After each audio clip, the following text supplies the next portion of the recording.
Hi guys, welcome back to the second match from the Preston Harlequins Regional from the UK in May 2014.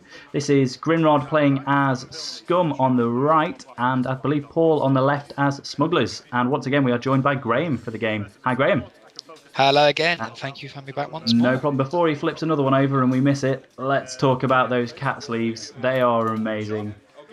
Good old grumpy cat. Oh, hang on. Oh, some money. Money. What's going changing on hands. here? I've not seen this before.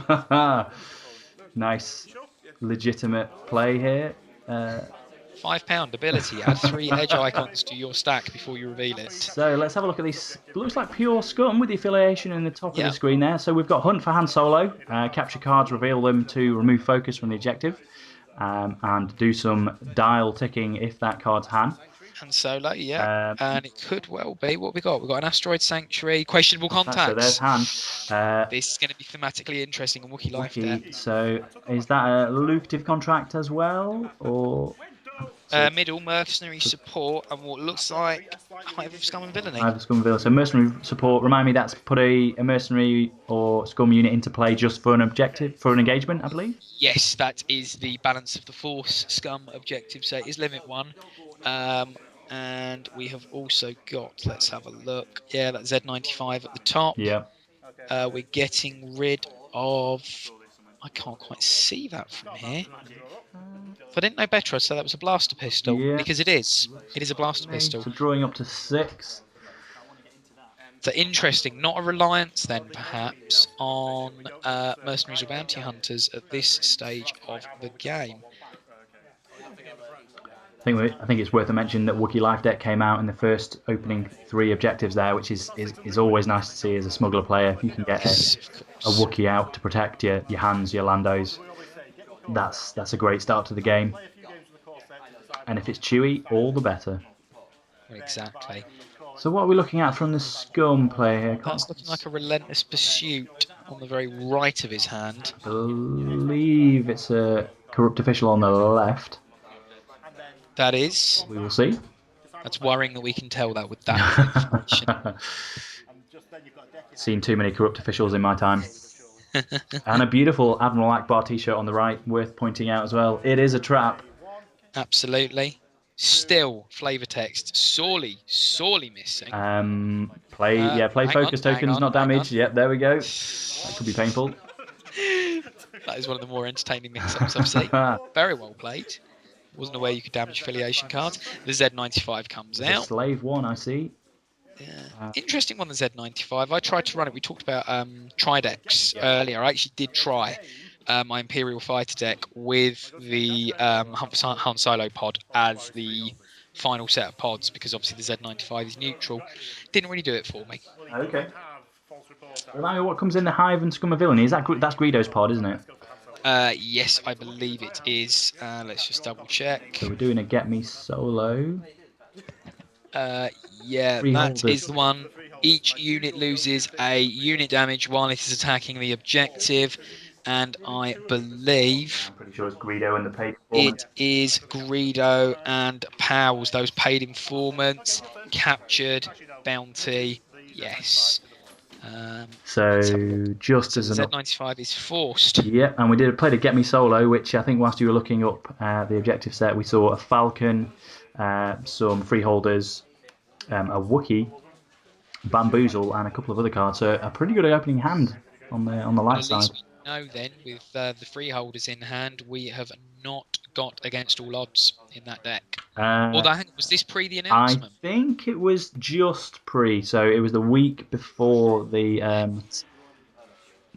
errata, I believe. So, in fact, yes, it definitely was, because I'm fairly sure I was running that combination on the day. Let's have a look. No. Holding all the cards, yeah. That is exactly what's going on here. So this could turn deadly very quickly. Quite interesting to see this, because obviously we will never see anything like this again. So let the Wookiee win with a Wookiee on the table. In hand even. Put a Freeholders for... There's Freeholders.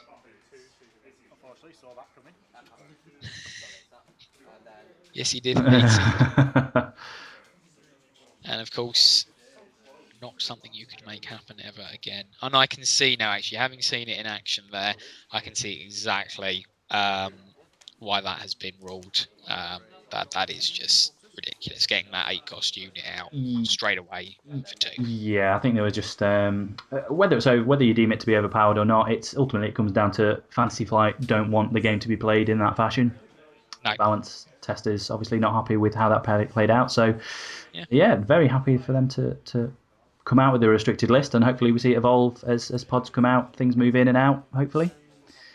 But Cloud City guest quarters for some resources as well. So 2/2 always nice. That means the Falcon Again, can come out as well next turn. Next turn, indeed. Yeah, I mean, we're sitting on a decent pile of resources now. We're looking at 6. What is going to happen with those freeholders? They're going for it. Rude not to, I think. Yeah. Not to. Where's he going, do you think? Against little Z95 from behind their barricade, I think they are with a fair chance. So, we're going through hand.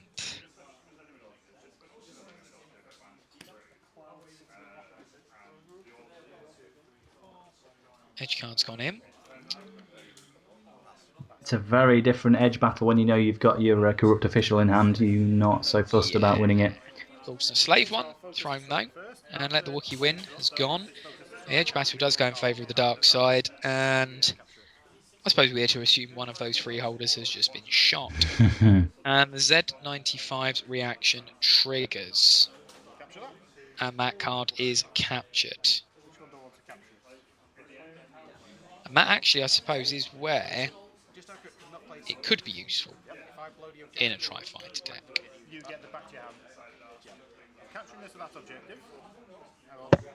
So he's moving it around to the hunt for Han Solo. He can reveal it now if he wants to free up a resource. Yeah. If that card is a unit, capture it. So yeah, the Z95 is resolved. It is staying where it is by the looks of it. It looks like a containment cell on the right. And carbonite chamber activation, if I'm not much mistaken. And the incinerator. All of those. Right, so we've got the damage finally on the freeholders, who then strike back. Indeed. The Z95.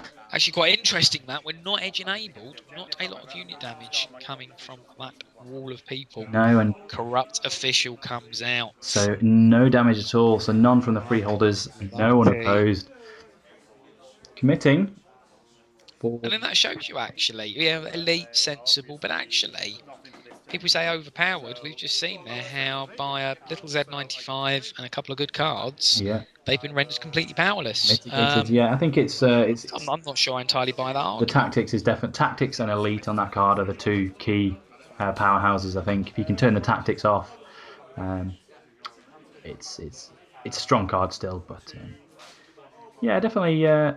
Well, you can still have them in your deck, just not without dash. Yes. So.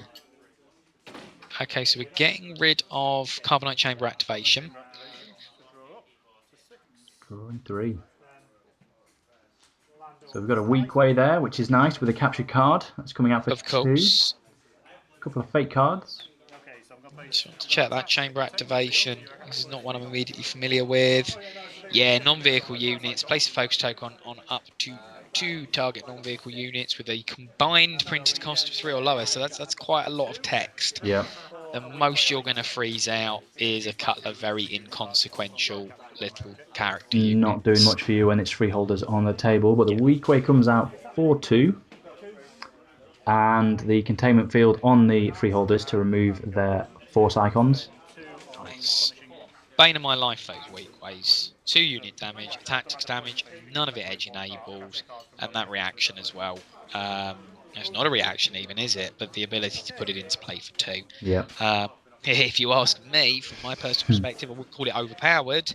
But I would say I would much rather go up against freeholders any day than those weak way elites. Many a game have I lost at their hand. You need to play sleuths, I think, Graham. Weak ways are my best friend when I'm playing sleuths. No, I understand what you're saying. So, I think what we're having here, an engagement against the light side objective, or is that? I'm pretty sure we pushed that forward for a fight. Yes. 1 and 1 because, of course, the freeholders have had their turn. Interesting play for the dark side. More in line with my play style, which I know has drawn some criticism. Aggressive dark side play style. But actually, makes sense. Yep. It's not going to set the world alight as a defender. It's the punishing one, isn't it? I'm having trouble seeing. Yeah, punishing one where I think he can move cards around from objective to an objective when they're captured. So yes, you can move a captured card from an objective to a different dark side objective, and again, quite nice in. Of course, deliberately designed for 2v2 because it is part of the Merc support pod. Yep. Obviously, being able to pass that captured card between players to stop the other side getting it back. But still useful. This is what's nice about it. This is a card that is actually still useful in the 1v1 game. There's that holding all the cards again. Everyone draws up to 2. Nasty if you've got those shifty lookouts there. Of course, effectively dropping. And I'll be careful not to say too much here because I don't want to give away our competition. Those that listen to Frozen in Carbonite check out exactly what I'm talking about. But cards off. Another corrupt official, I think, for Grinrod. Still got the Falcon play on the light side. Still in there, isn't it? Yeah, I believe so. I've not seen it being ditched to an edge battle, and there are 6 resources available, so... I was about to say, excuse me. I was about to say, will he play it as edge fodder or no? I mean, we're 3 dropping out what looks like the casino. He's paid 3 for something. Yeah, this is a habit I've tried to get out of recently. Just throwing the resources. Everything up front and then dropping everything in. Yeah. I can actually see now, from my opponent's point of view, how that can be confusing. Yeah, you do have to give your opponent the edge window. The reaction window between each deployment. Nice for giving Johnny a heart attack. When I chucked down 7 rebel resources, he was, hang on a minute, what rebel unit costs 8? I don't know this. So there's the Falcon. Yep. So, if memory serves, because believe it or not, it's not a card I've used very often, Falcon. If memory serves, Edge 1, we and have Edge 1. And can bounce. And bounce ability. Return this unit to your hand to put a character or droid unit into play from your hand. Always nice when you get some freeholders in for free. Yeah.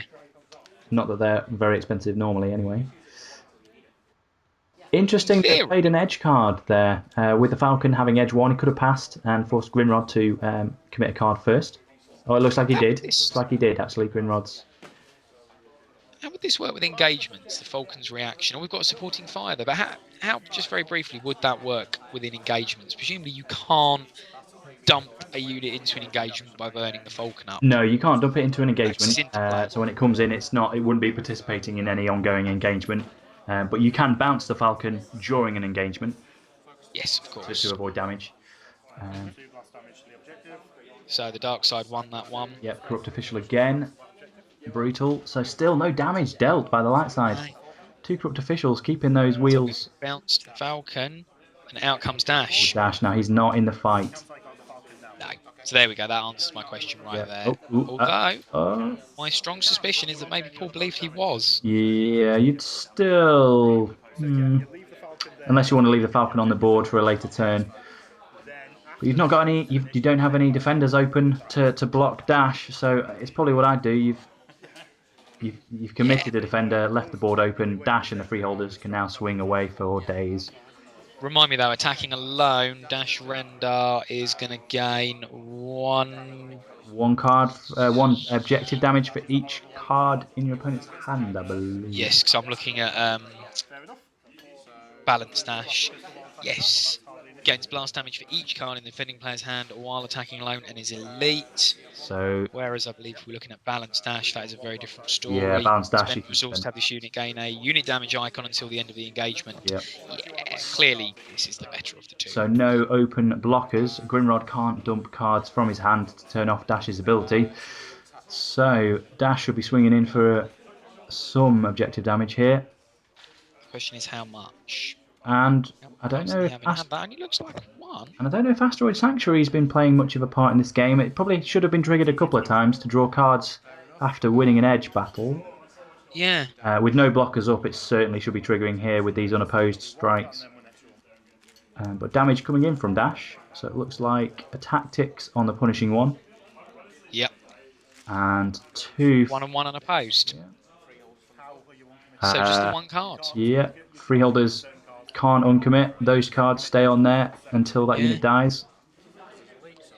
Not an ideal time to swing with Dash, unfortunately, because now... Yes, I mean, admittedly, Dash is not a defender. No, but still, no, he's not been made the most of there. He's laid out the tactics on the offence, so at least he's kept a unit from striking back. A great combo with Dash in an unopposed battle is strike with Dash and play holding all the cards after the edge battle. So you force your opponent to draw up cards. Yeah, it's very, very clever. But not a play that came out. So the freeholder's swinging as well. Yep. Again, Asteroid Sanctuary, I don't think... Tactics, oh nasty. So that has just made Grinrod's turn very difficult. And the unopposed deals a 3rd. Now again, those... I'm sure Dash came in and then was committed, so I'm not sure how the freeholders are then striking after the force phase. Little out of order there. Yeah. But hey-ho, and the freeholders probably should have double tactics out. Couple of mistakes there, but not game ending, as they are at least. Both attackers do stay tapped out with 1 focus on them for Grinrod. So we've got a full 6. Another weak way. Another one of those. Is that Boba on the left? Or is that It is. Greedo? That is, yeah, it's Boba Fett. We've got Jabba. We've got Reversal of Fate, Payout, a weak way, and I can never remember the card on the right with Vader standing over the carbon chamber. Bounty Collection, is it? I think so, and there's the weak way, so there he is. So precarious position now, of course, able to swing unopposed. Something's going to get tactics out. Will they notice that actually the freeholders should have been doubled already, and then the weak way can shut them down? Yeah, I think it's worth noting here the dial is at 5, and after game 1, that's all Grinrod needed to get the dial up to for the modified win. Also worth noting, seeing as we can see 2 on screen, I do think Bounty Collection is one of my favourite pieces of art in this game. Yes. There's some absolutely spectacular artwork. Some much better than others, but I'd agree with you. That's definitely one of them. Yep. No, that appears... So no strikes. So the freeholders would have been free this turn, so that's fine. Absolutely. So a new hand and only 1 blocker available. This I would not be comfortable. I think he's still sitting on 4 or 5 cards, Grinrod. So Dash is about to have a very interesting day, assuming he can get round the weak way. Yeah, you're forcing your opponent to dump their hand with their only blocker, lest Dash is blowing up an objective on his own. So actually, yeah, either way, we're in a difficulty here as the dark side, because you either let Dash through with all those cards in your hand, or you try and get the first tactics on him, but you're still dumping your hand. Yeah, it's a painful position with 1 blocker open, a deployment phase to come for the light side. There's the Falcon. So you've got Falcon, freeholders, Dash, and whatever shenanigans the Falcon wants to pull. So let's add this up. We can certainly take out Merc support. I think with the Falcon we can finish off the Hive of Scum and Villainy. That's 2. Yeah. And then with Dash following through with enough cards in hand. Well, Dash and anything the Falcon drops off potentially. Yeah, could be looking at it. Let's see if it follows through. I think you're going to see, well, you're going to see 1 objective go this turn. You might see 2. But the question is, has he got that in mind? Do we see the maths adding up? We might just be out of... Oh no, there's a Wookiee as well. So undamaged, that's only doing unopposed. Does do more damage to units and objectives if it's dealt damage itself. Looks so. Because it looks like it should be like an epic scale or something. No. So I believe the Falcons. Some sort of X-wing talk going over at the next table. Yeah, it's worth noting actually. Take some time to talk about the venue. Harlequins in Preston, great venue, absolutely huge, plenty of tables. On the day, I think there were a couple of other LCG tournaments going on, and I know speaking to the owners there, they host a very, very successful Fantasy Flight scene with a huge X-Wing contingent. So do get down there in Preston if you get the chance, guys. Huge X-Wing contingent, a bit of a tautology though. All X-Wing contingents. Yeah, it's true. Phenomenal. Would we could say the same? I'm sure. Give it another year or two, we'll be able to say the same for our game. I think it's fair to say everyone knew X-Wing would be a popular game. I don't think anyone knew quite how popular it has become. Phenomenal game. Phenomenal. So we've got Falcon versus Weequay, is this? Certainly looks that way. Well, the week was, we were into an edge battle now. So lots of edge icons in that hand. I'm looking at 6 just across 2 of the cards. I think for me, you empty your hand so that dash isn't so much of a threat, and you attempt to win this edge battle and focus the freeholders out. That would be my play. Oh. The word before has just been said. This reversal of fate. Let's see. Yeah. Oh, reversal. There it goes. Reversal of fate. So we'll have dumped a nice, lousy card in there. Blair Jabber. Played a Jabber and then reversaled. So playing a Jabber for 3 icons was his downfall there. Yeah, that was unfortunate. Should have dumped something cheaper. So the Falcon with its edge keyword as well wins the strike. Will only do 1 to the Weequay because it is attacking Hive of Scum and Villainy. So it loses a combat icon. Still gets rid of the Weequay. Blows up the Hive. Oh no, yeah. That's gone. And yeah, sorry, the Falcon. Surely this is the end of the game. Chewie bounces out with the Falcon, yeah. So I think we are just being, what's the word I'm looking for here? Never deny my opponent this. Play it through to its logical, if absurd, conclusion. Well, you never know. I think that's where we're at. Could be holding on to some corrupt officials, but no, I think this is game over. Dow did get to 5, so I think Grinrod will get the modified win and take away a few more points. Yep, that's gone. And I think as a formality, he's going to follow through with any of that. Yeah. He could do Chewie. He could, this is game over and well played. And again, another 1 turn explosive light side win. That's what the we've seen that in Falcon. both games. The Falcon for you can come out of nowhere. Yeah. Great game. There it is. Great game. Very, very interesting to watch those games boil along quite slowly and then explode. Yeah, Dallas. I do like those games. Those are good fun. I think they are what this game's about. You can have no clear winner for many, many turns, and then some sort of combination or play comes out and suddenly turns the whole thing on its head. Yep. 2 excellent games, though.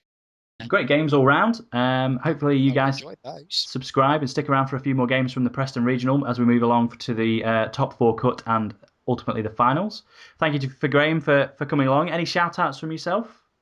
No, it's a pleasure to come along. Only for the UK group for the Star Wars Living card game. We are now knocking on 175 members. The aim is to get to 200. That can be found at facebook.com/groups/SW LCG UK IRL. And if you chuck an @ before that last bit on Twitter, as well as, of course, contacting Fully Ops on Twitter, as I'm sure you're about to hear about, general discussion can be directed that way as well. Yeah, so be sure to subscribe, guys. Follow the channel on Twitter at Fully Ops.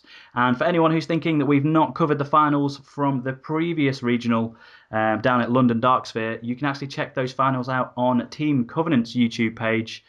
They've just kindly agreed to do some commentary on our behalf, giving the UK scene a bit of much needed exposure. So go check them out, give the Team Covenant guys some love, and thanks for coming along for the ride, and hopefully see you on some future videos. Cheers.